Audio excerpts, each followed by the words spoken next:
On a fait donc un rapport statistique qui émane donc de nos 72 délégations en France, du Secours catholique donc, et les grandes remarques, c'est que la pauvreté touche essentiellement d'abord des femmes, avec ou sans enfants, ça représente 45% des personnes que nous accueillons. C'est aussi beaucoup d'hommes seuls, 22% des personnes que nous accueillons sont des hommes seuls. Un autre chiffre que je pourrais donner également, c'est 47% des personnes que nous accueillons sont issues de la migration. Donc ça aussi, c'est un chiffre marquant. La pauvreté ne s'est pas étendue. Ça veut dire qu'aujourd'hui, on a 14,6% de la population, donc 9 millions de la population française qui est considérée comme pauvre. Elle ne s'est pas étendue avec la pandémie, mais elle s'est aggravée. C'est-à-dire que les personnes les plus pauvres, alors dans les 9 millions, ce ne sera peut-être pas les 9 millions, mais une majorité en fait, ont vu leur situation quotidienne s'aggraver.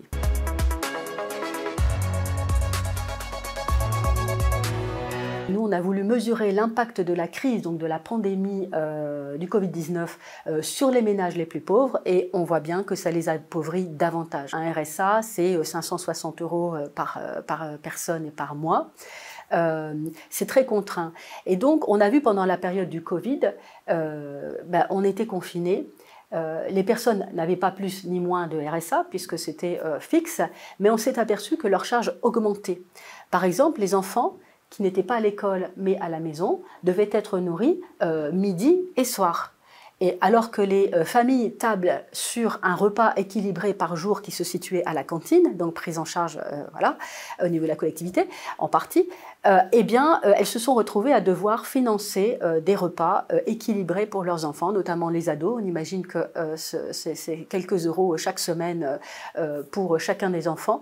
Et donc ça a été un appauvrissement. On est inquiet parce qu'il y a une autre crise qui se profile, qui a déjà démarré avec la guerre en Ukraine et notamment l'inflation qui augmente, qui est galopante, notamment pour les produits alimentaires. Donc, ils sont à plus de... On vise 12%, enfin l'INSEE table sur 12% d'ici la fin de l'année. Il y a l'augmentation des carburants qui est effective, puisque c'est à partir d'aujourd'hui, on rajoute 20 centimes d'euros. Et en 2023, on va donc ajouter 15% sur les factures énergétiques. Et ça, avec le budget contraint que nous avons observé auprès des plus pauvres, qui est donc, je rappelle, 5 € par jour et par personne, 1 € en plus par jour et par personne, c'est considérable pour les personnes qui vivent avec très peu chaque jour.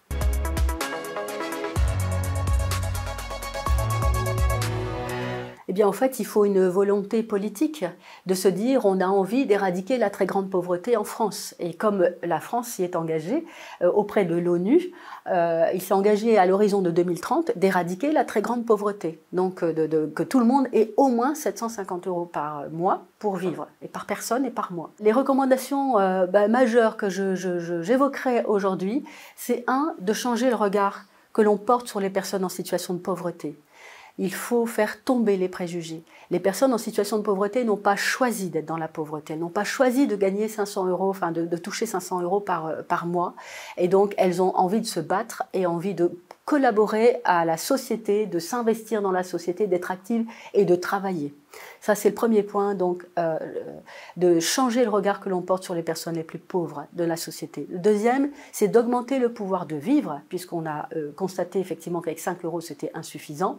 Et donc, il faut qu'on augmente le pouvoir de vivre par l'accès à l'emploi, grâce à l'accompagnement. On sait qu'il y a une partie des personnes qui souhaiteraient travailler mais qui ont besoin d'être accompagnées. Donc, un accompagnement suivi. Et donc, le troisième point, c'est donc l'augmentation du RSA, ce qu'on disait tout à l'heure, pour pouvoir vivre de façon digne et de pouvoir s'investir dans un projet de formation ou un projet professionnel. Quand on doit chercher chaque jour comment on va finir la journée ou finir le mois, on n'a pas cette disponibilité d'esprit pour s'investir dans son projet de vie. Nous espérons que ce rapport, comme chaque année, il est très très lu et par le pouvoir politique, par le gouvernement et aussi par nos partenaires associatifs ou collectivités territoriales. Nous espérons vraiment que la parole des plus pauvres sera prise en compte. Et ils verront d'ailleurs à l'intérieur qu'il y a des personnes en situation de pauvreté qui témoignent, qui ont construit une pensée collective pour donner justement des recommandations. Et nous espérons vraiment que ça fera bouger les lignes, notamment pour cette crise qui s'annonce, qui risque d'être particulièrement difficile pour les personnes en situation de pauvreté.